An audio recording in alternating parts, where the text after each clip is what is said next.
সাহাবায়ে কেরাম যদি কখনো রাগ হতেন, সঙ্গে সঙ্গে তারা আল্লাহর ভয়ের কারণে তাদের রাগকে তারা শেষ করে দিতেন, তাদের রাগকে তারা সঙ্গে সঙ্গে মাটির সঙ্গে মিশিয়ে দিতেন। হযরত আবু বকর, হযরত ওমর রাদিয়াল্লাহু তাআলা আনহুর একটি ঘটনা শোনেন। আবু বকর এবং হযরত ওমর রাদিয়াল্লাহু তাআলা আনহু দুইজন একদিন পরস্পরে কথাবার্তা বলতেছিলেন।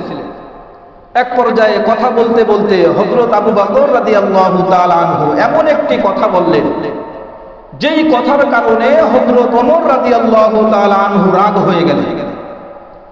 তো হযরত ওমর রাদিয়াল্লাহু তাআলা আনহু যখন রাগ হয়ে গেলেন, সঙ্গে সঙ্গে আবু বকর বলতেছিলেন যে, ভাই ওমর, তুমি আমার কথায় রাগ হয়ে গিয়েছো, আল্লাহর ওয়াস্তে মেহেরবানি করে তুমি আমাকে মাফ করে দাও।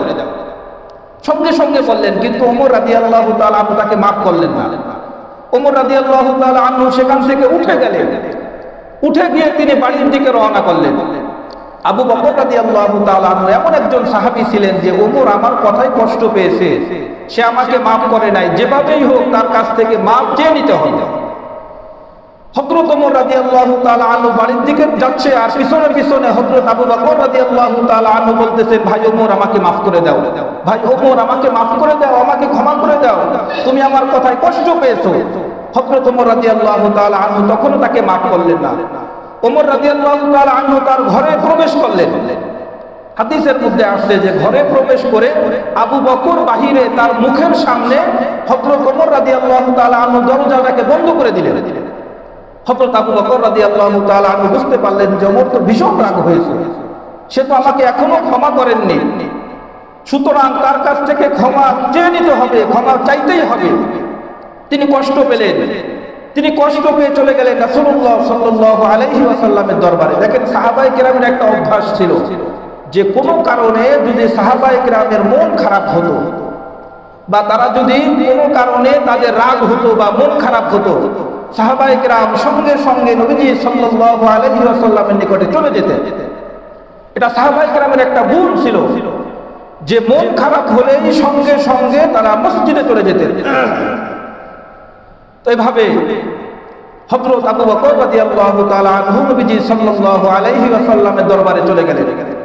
চলে যাওয়ার পরে ইতিমধ্যে হযরত ওমর রাদিয়াল্লাহু তাআলা আনহু যখন ঘরের ভিতরে গেলেন, তখন তিনি যখন বুঝতে পারলেন যে আমি তো বড় ভুল করে ফেলেছি, আবু বকর একটা কথাই নয় বলেছে, আমি কষ্ট পেয়েছি, সে আমার ঘরের দরজা পর্যন্ত আসলো, এরপরেও আমি তাকে ক্ষমা করলাম না, আমি মারাত্মক বড় ভুল করে ফেলেছি, সুতরাং আমাকে গিয়ে আবু বকর রাদিয়াল্লাহু তাআলা আনহুর নিকটে ক্ষমা চাইতে হবে।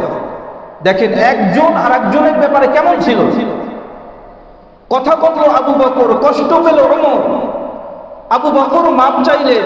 হযরত ওমর রাদিয়াল্লাহু তাআলা আনহু যখন বুঝতে পারলেন, তখন সে নিজেকে অপরাধী মনে করতে লাগলেন যে হায় আমি কি করলাম, সে আমাকে আমার নিকটে ক্ষমা চাইলো কিন্তু আমি ক্ষমা করলাম না, এটাই আমারই তো বড় অন্যায় হয়েছে।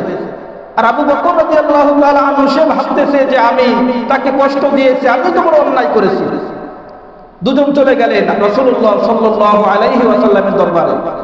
আল্লাহর নবীর দরবারে গিয়ে দেখেন যে হযরত আবু বকর নবীজির দরবারে বসা।